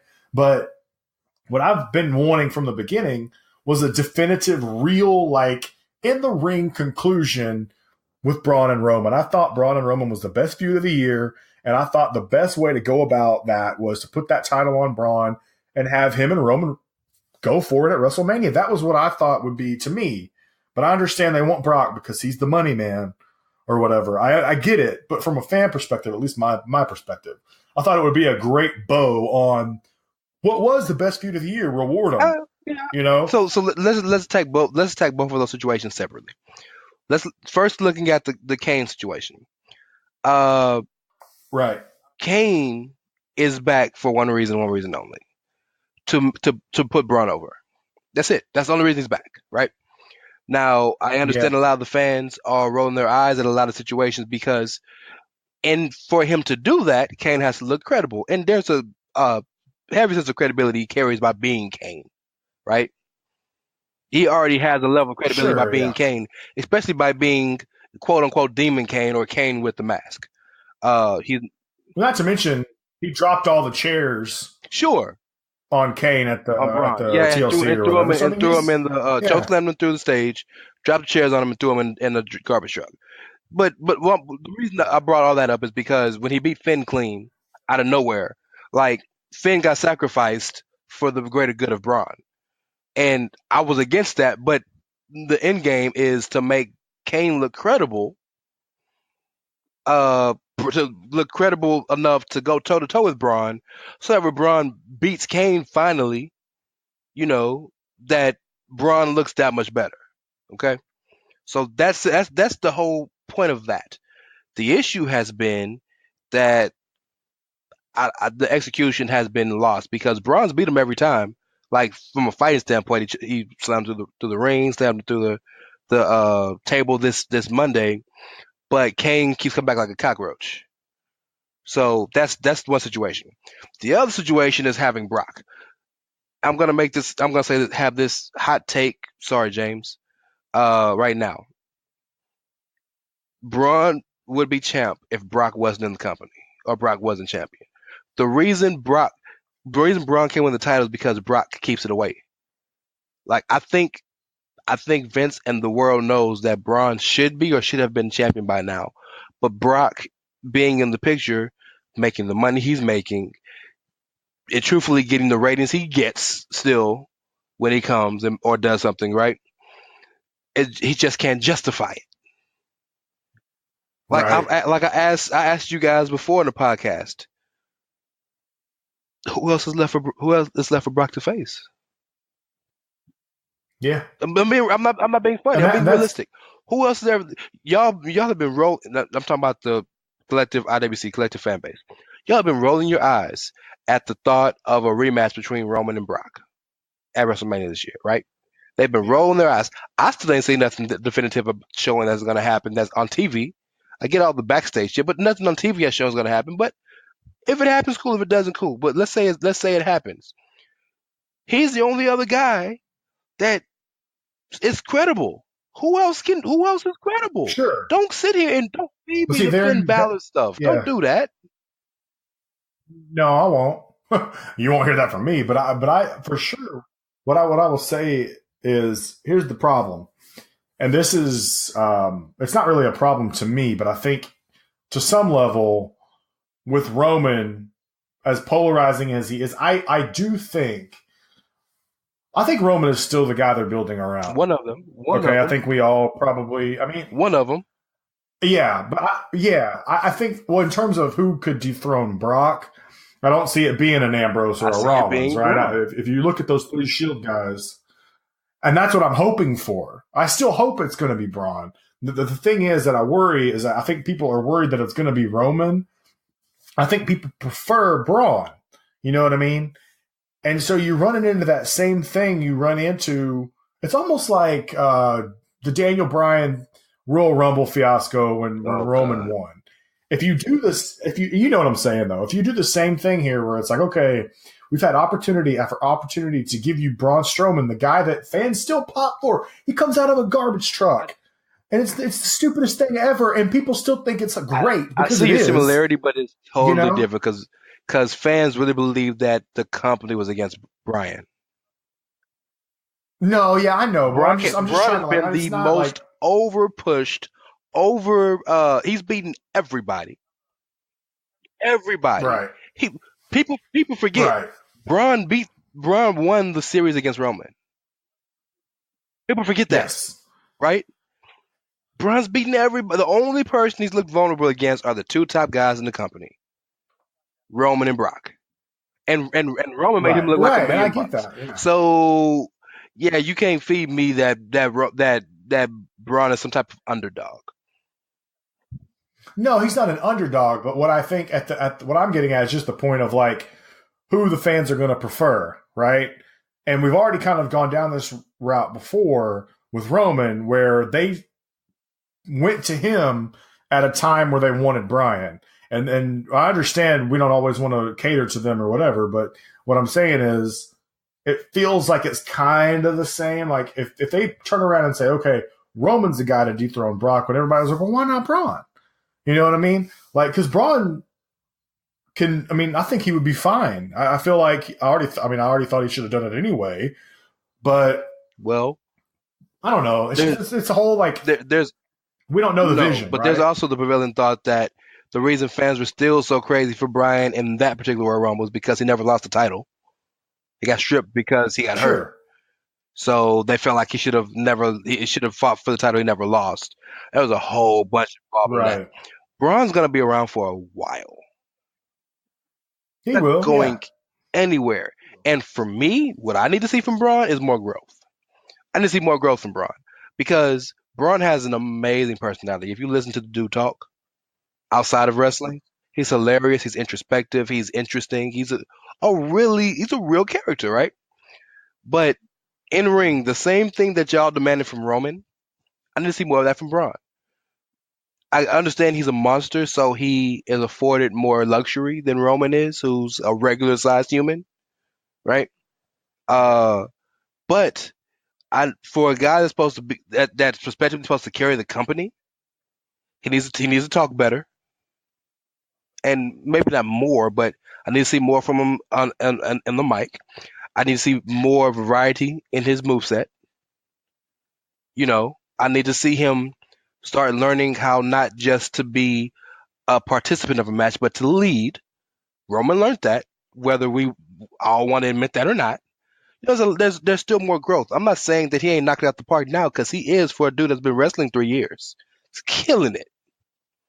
You know what I mean? I'm not saying. I'm just saying I need to see more growth from dude.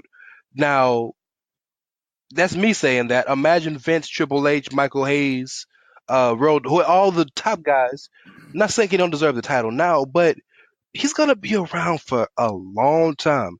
So if he doesn't win the title in the next 3 months, is he ruined? No. People try to tell us that he was ruined when he didn't win the title from Brock when Brock beat him clean. We still talk about him as the top guy on the show. Like, sure. I think. Well, here's the thing though. What I think is you still kind of have to, in the back of your mind, you kind of have to worry about people stopping. You know, okay. This is an example, and it's not a perfect example. Okay, but I will say this: someone who was fucking hot for a while, that everybody was like, "Here we go, Bray Wyatt." Okay. Nobody gives a shit. Oh, now they care because of Matt Hardy. Okay, now they care because of Matt Hardy, not because of Bray. They care because of Matt Hardy. Yeah. Prior to that, but nobody gave a fuck. But that's 4 years because it was too little. That's 4 years of missteps, Karl. That's not 7 months of missteps. It is, and I agree with you. But we got to consider that Braun, especially, like, to me, like the idea of, okay, I got to see more from him. I get that. That's just me. That's fine. I'm not saying that's what people should say. That's just me. But yeah, no. Right. I would hope people don't use that as a reason, because I feel like WWE is giving titles to people who we need to see more from. I can think of someone in particular that we all are kind of like defending. Yeah. Okay. Good point. So that is not a great excuse for them. For us, we could say it if we want to, but for them, bad excuse. Braun's already shown to be enjoyed by the fans. People like him. I guess I really think, and I'm kind of with you, like, I feel like this is all just because of Brock, you know? Like, I feel like Brock, as much as I enjoy him, as much as he brings in money, and like when he does show up and puts on a show, he puts on a show. But I still feel like somewhat he's a hindrance, because he's like that, like, who's going to beat him, right? Like you said earlier, like there's nobody left. So it comes down to Braun and Roman, really. unless anybody wants to throw any other name out there. We're gonna be running Brock versus Heath Slater matches in June. You know what I mean? Like, Right. There's nobody left. And the only, there are some guys that I would like to see him wrestle that he hasn't really wrestled live. Sheamus, Cesaro is someone I'd like to see him wrestle. I mean, there's some guys out there. Sheamus is on the verge of retirement. You know that, right? Okay. I know. Yes, I know. But that's what I'm saying, though. There are guys that would be a decent enough fit with him, but they're not presented in the same way that guys like Braun or Roman. I can feel you on that. I can feel you on. So that's kind of where I'm at. And they never really did much with Brock and Bray Wyatt either. They kind of hinted at it a little bit. It never really happened because Bray got hurt. Well, no, blame Ambrose or whatever and all that shit. Yeah. Ambrose and what I'm just saying, like they were, and now it's too late because Bray's not a lost cause. We're hoping Matt Hardy can save him per se, but I mean, man, look, Bray Wyatt is another conversation we're gonna have soon. I got a lot to say on Bray, so we need to keep it moving. Real quick, Daniel Bryan was added as a second ref to the Nakamura and Randy Orton versus Sami Zayn Kevin Owens match with Shane as the number one ref. It's pretty notable because for two reasons. One, Bryan is trying to quote unquote keep it fair because we all know Shane wants to screw Sami and Kevin and get them fired. But two, it looks like the turn's gonna happen. Do you see them really turning Daniel Bryan heel? Daniel Bryan? Yeah. Even though it's almost too obvious, and it wouldn't surprise me if they went a different direction, I could see it. Yeah, because I think Daniel Bryan, honestly, even he got over.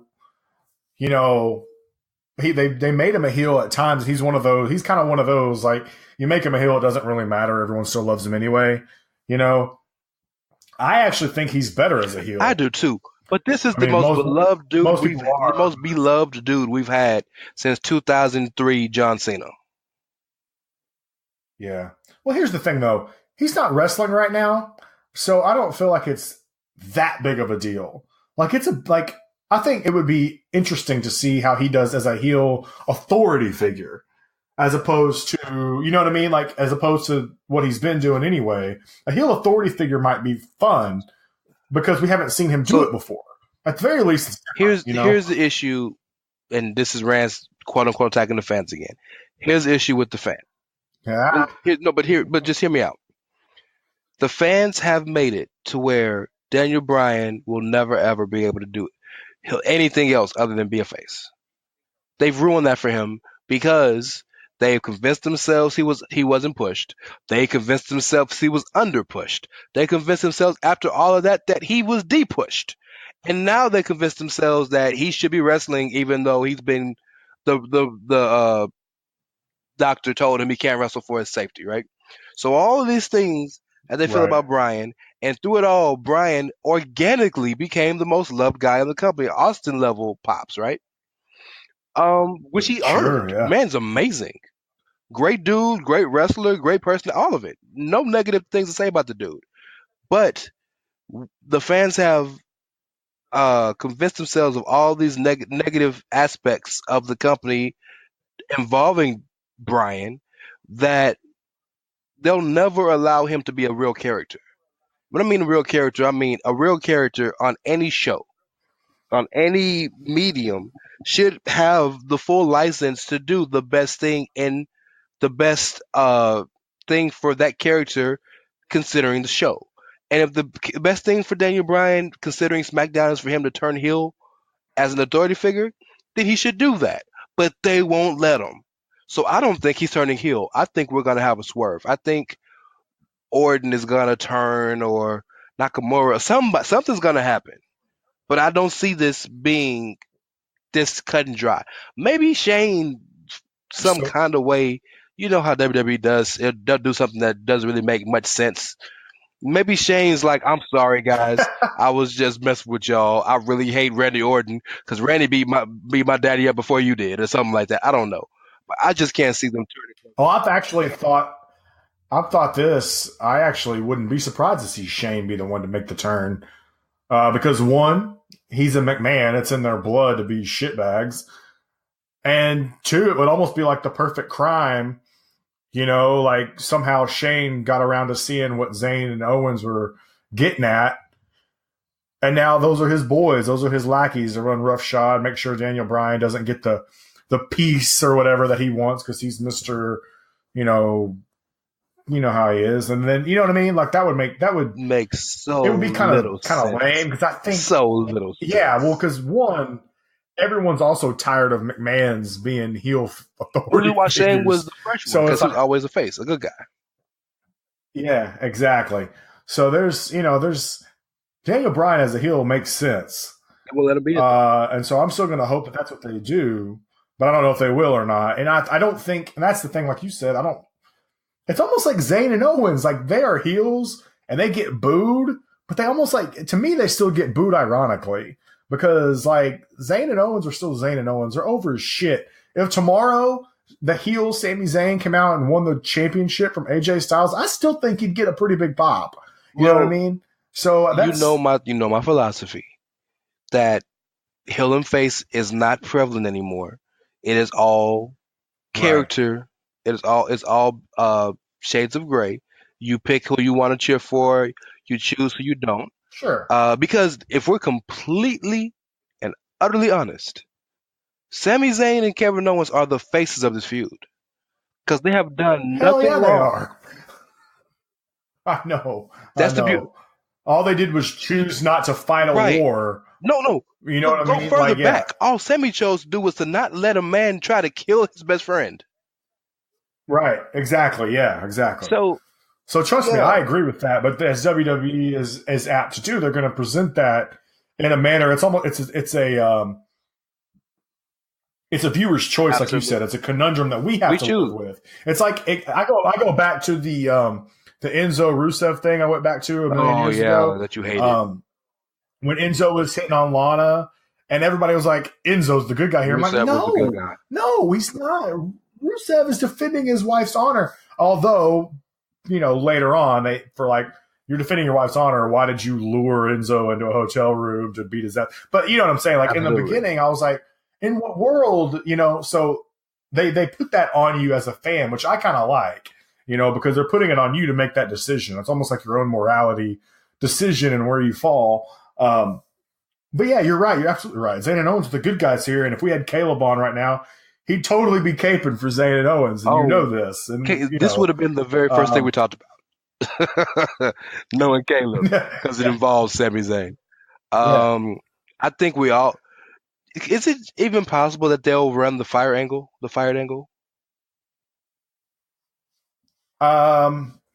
Well, if the internet has anything to do with it, if they do, it'd be dumb because Sami Zayn apparently has been announced as someone who's going to be in this mixed challenge thing. So, they also said that it was only going to be 6 women and 6 men, but Kurt Angle announced 8 men today. So much could be changed.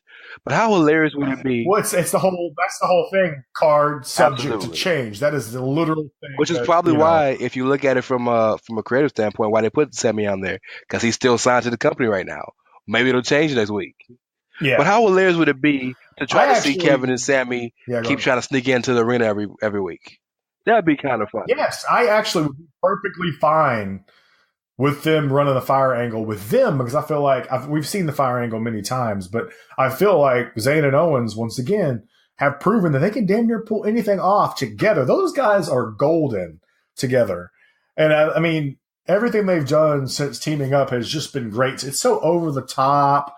It's almost like it's a little bit like how it is with Jason Jordan on Raw and how over the top it is. Like it's just to the point of ridiculous. Like that's how it gets with them. The yep movement and the Zayn dancing and Owens kissing Zayn on the head and stuff. Just all that shit. Is hilarious. It's so over the top. Movement is hilarious. Yeah. So we need to finish this up, man. But I wanted to end this with one thing that I saw on Twitter. Somebody, I don't remember who it was that was posting this, but they were asking people to describe the year in WWE in one word. And with this being probably our last regular show of the year. I thought it'd be pretty cool for us to do that, and I'm kind of glad Caleb isn't here for this because I know it'd be very, very negative. And with us, it won't be just negative for the sake of being negative.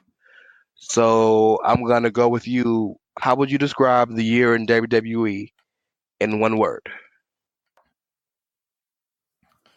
In one word, I had the word from the moment you told me we were going to do this. I'm a little afraid to say it, but I'll go ahead and say it.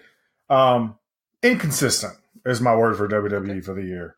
I love the WWE. This is what I watch. I don't watch a ton of wrestling. You guys know that. I typically watch WWE. But I know that for me, when I feel like wrestling is being inconsistent, I start doing things like I'm currently doing, which is skimming through the shows and kind of watching things that catch my eye.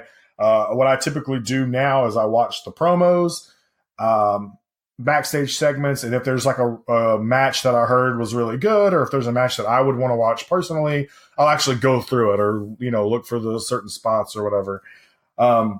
But inconsistent is the word, and I think a lot of it just, I'll give them credit for this. They've made the Universal title a really big deal. And I've got to give them credit for that. Even though Brock isn't there that much, that's kind of why it's a big deal. They've made the Intercontinental Championship, I think, a really big deal by putting it on Miz and letting him run with it for a while there. They've done a lot of good things. But the inconsistency for me comes from just – it feels like sometimes they cave too much to pressure. I don't really like that. A lot of it comes like – part of this is more current in my head with the whole thing that happened with Survivor Series. And everybody can jump on me, whatever. The AJ Styles, Brock Lesnar, they had a great match. It was the better match choice than Jinder. But it felt so hot-shotted just because of the pressure, I think. They've had issues with someone like Bray Wyatt, who's had a real tough year. I mean, he won a title, he won the world title, and then the feud with Randy Orton, which was started out so awesome, just completely like it went from like amazing, and then by the time 2017 rolled around and you're still doing this, to just right down the It was tube. Amazing, and then they had to wrestle. It failed. I mean, they had the bell had to ring, as they say, right? Like, inconsistent, man. I mean, they've had issues with Nakamura. I mean, I don't even like when he first showed up. I was happy, but like you said, they kind of oversaturated. It's not their fault. They have to. He's on the main roster. That's the beast of the main roster. Yeah, absolutely oversaturated. Sure, but it's just things like that, like just things that you really were like kind of looking forward to. I thought. And I don't know how people will feel about this. I thought too much Alexa Bliss, and while that's a consistency in itself, I thought that they were so focused on making sure that she was shown as this, whatever she is, and she's really popular, but they just never really wanted to go anywhere else. The women's division, man, was such a circle. It was just they kept going in circles, and while that's consistency, it's bad. I think you know what I'm saying? Like it's that they push Alexa and more that they wouldn't push anybody else with her. Right. Yeah. I mean, once again, we talk about Braun Strowman, right? What about Nia Jax? Yeah. She's someone I feel like probably could have won the women's title by now. Probably should have. Yeah. But I mean, I get where they're trying to play with her. I do get that, but sure. But I mean, it's just been, to me, it's been kind of an inconsistent year. There's been some really good shows this year, but there's also been some shows that were kind of I mean, I didn't think Money in the Bank, which I went to live and probably have a little bit higher of opinion of, I didn't think it was Money all in the great. Bank was ruined the second Tyler Bate and Pete Dunne had their match. No, that's Backlash. Never mind. But because I don't remember. I don't even remember Backlash. I remember Jinder winning, but Tyler Bate and Pete Dunne was so good that. But yeah, my bad. Yeah. No, but you're fine. I mean, but some of it, like, just it felt like they're not directionless. I'm not saying that. It just felt like they were real inconsistent with what they were trying to do and keeping me engaged like I normally would be. That's where I would go with WWE. And that doesn't mean that I'm giving up on them or that I'm not going to watch them or whatever. As far as, we know that it's coming time when Royal Rumble season, when that starts picking up, we're into the thick of the good stuff. Once January hits, So, exactly. What about you? That was a good answer. That was a way to be critical yet understanding. My word is that's me in the middle. Always in the middle. Go ahead. I'm gonna use the word long. Everything seemed long at WWE this year. From a literal standpoint, Right. 3 hours of Raw, 2 hours of SmackDown, and then an hour of 205 Live. Like TV, and I watch everything. So for me to say that, that's long. Every big four pay-per-view is 4 hours now. WrestleMania is 5, 6 if you count pre-shows. Long. And again, I don't have a problem with that, but that's a lot for people. But storylines were long. Like the Usos and the New Day are still feuding. You know what I'm saying? They had to blow off in a Hell in a Cell, and they got another match this Sunday. So feuds ran long. The whole endless 5-on-5, five fatal 5-ways every month for like 4 months with the SmackDown women, and all of the continuous tag matches with the Raw women. It's just. Here's one. Who trashed Breezango's office? And we finally getting we just got the answer to that officially Tuesday. They finally admitted it was the Bludgeon Brothers, and it's Bludgeon Brothers versus Breezango at Clash of Champions. But absolutely. Yeah, how long did that shit go on? Right? They moved away from the storyline, and it's just like, hey, by the way, someone jumped y'all. But long. I appreciate the fact that Vince looks at WWE not like a wrestling company, but like an entertainment magnate.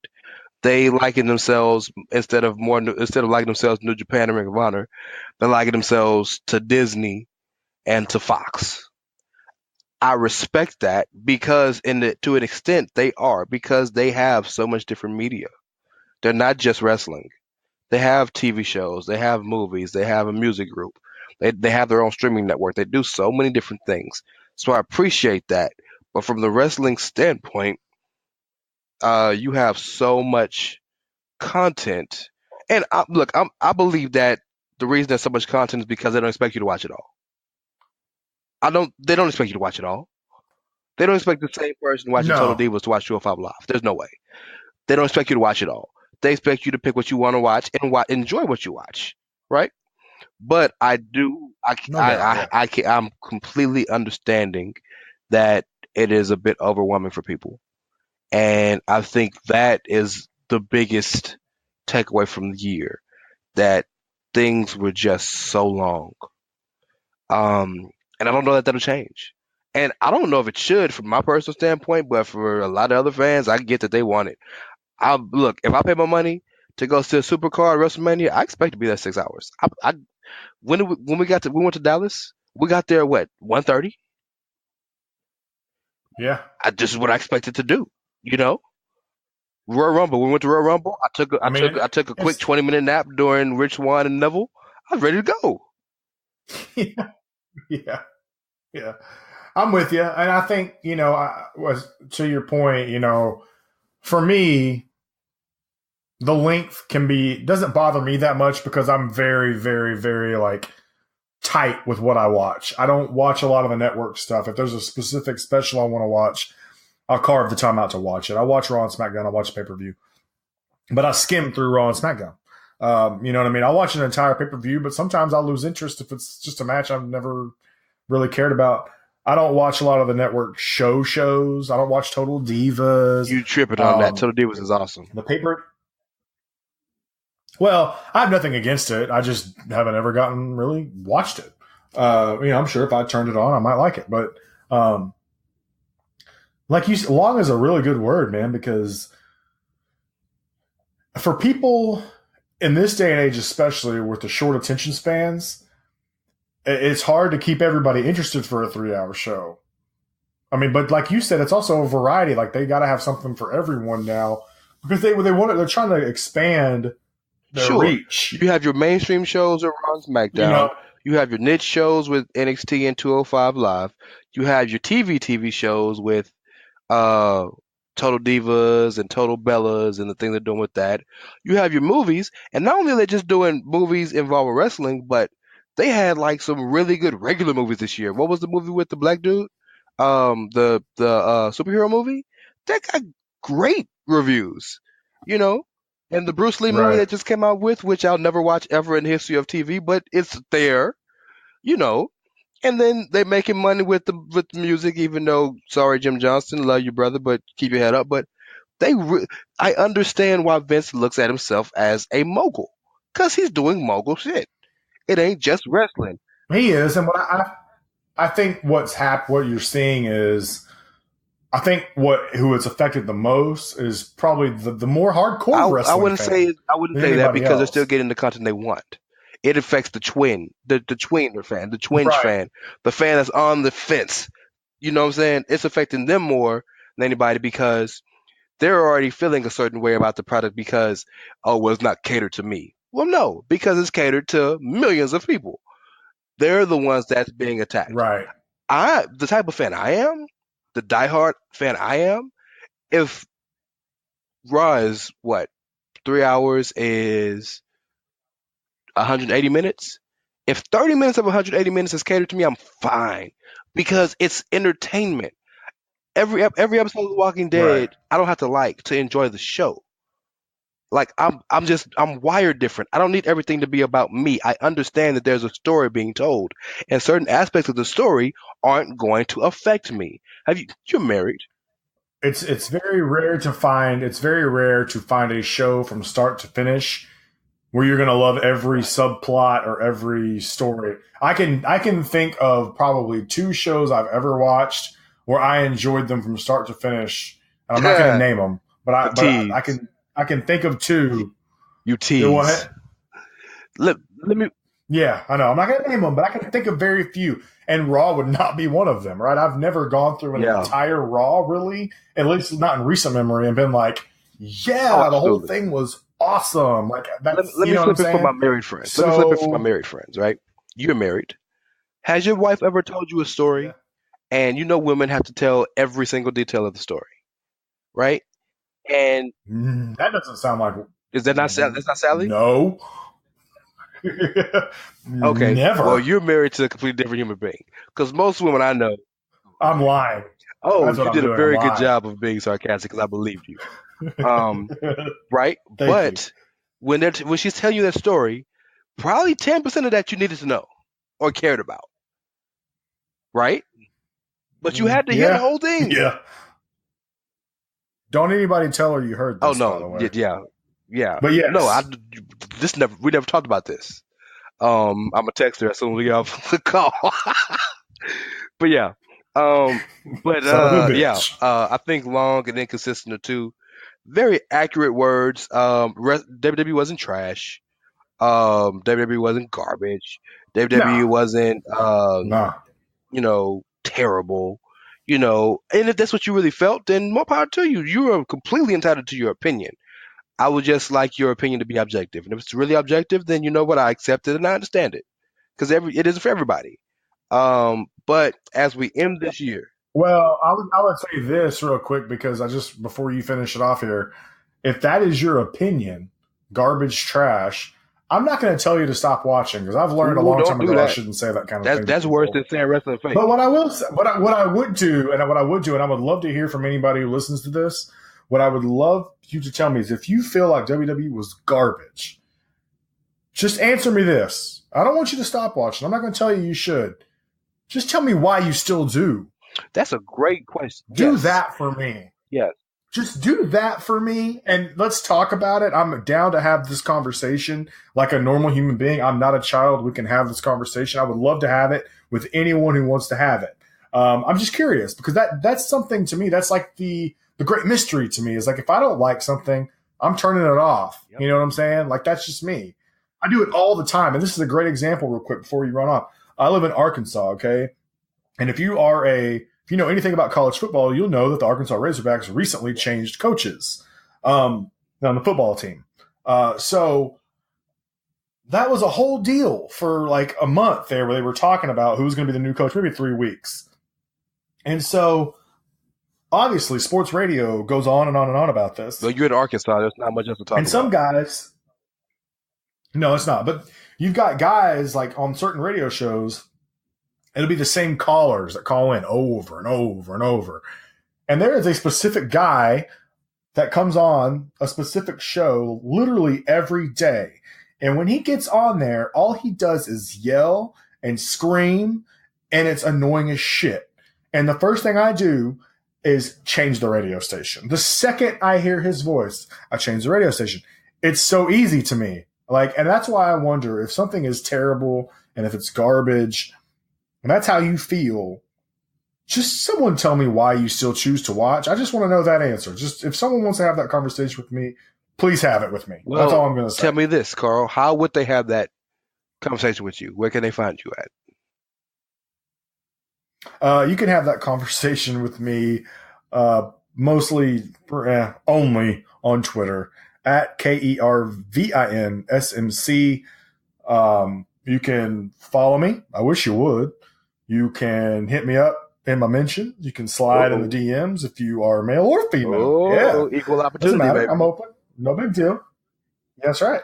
And we can have that conversation. I'm always open to it. So that's where you're going to find me. And I'm on there quite a bit. I probably tweet more than anybody of the three of us, really.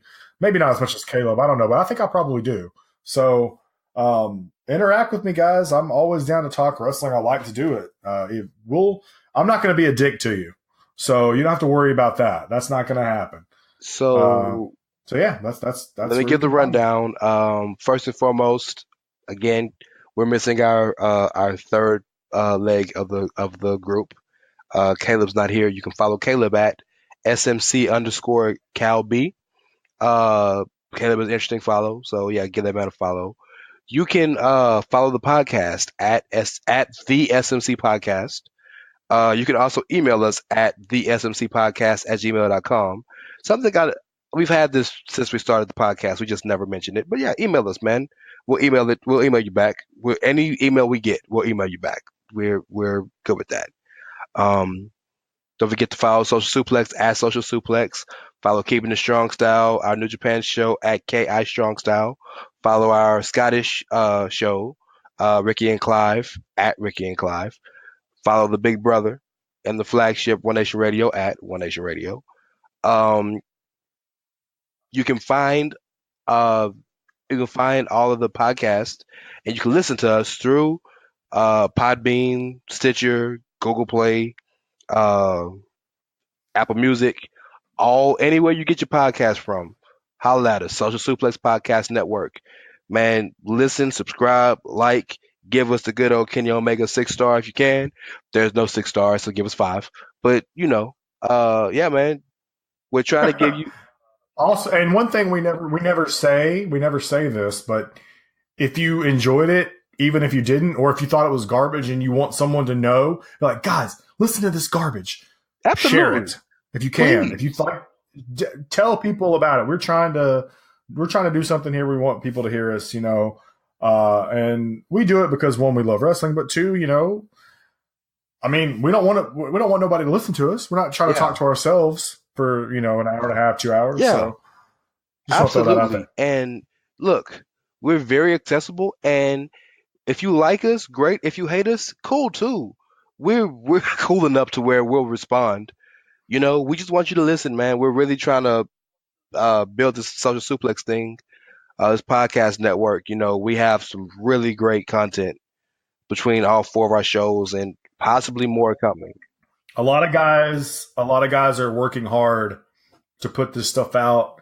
And one thing me and Rance here haven't mentioned is that Rance may have mentioned it. I don't remember, but we both plan to start also putting out some of our own writing content for Social Suplex in the near future, probably the start of the year. So be on the lookout for that too. We're not just going to just be a voice. We want to be someone you can read if you want to. That's where you know us from. That's where we initially got our names. Yeah, exactly. So we'll step back into that arena a little bit. So there's all kinds of ways, guys, and I know there's a lot of different podcasts you can listen to out there, and we're hoping to make you part of your playlists. It's what is I know we're running long here, but there's a beer called Goose Island Brewery, and they say we don't want to be the only beer you drink. We want to be the best beer you drink, right? So we're not telling you to be, we don't want to be the only podcast you listen to, but we definitely want to be up there with someone you want to listen to. Yeah. We want to be the best. So that's what we're striving for. Tell us what we can do to continue to be the best. Please let us know. What we can do to continue. I can tell you, damn it. No, I can't. Last but not least, man, follow me at It's Ray Cash, REY as in Mysterio, CASH as in dollars. I promise you, I'm gonna start tweeting more often. I just have this. No, I want to. My problem is I have very, very distinct and sometimes volatile opinions, and I just don't want all the backlash all the time. So it's just easier to stay quiet. But I'm gonna start tweeting again. I guarantee you this: if you hit me up, I will hit you back. I promise you that. Yeah. Thank you guys for listening. We appreciate you. The next time you hear us, it should be our end of year award show. We also have a special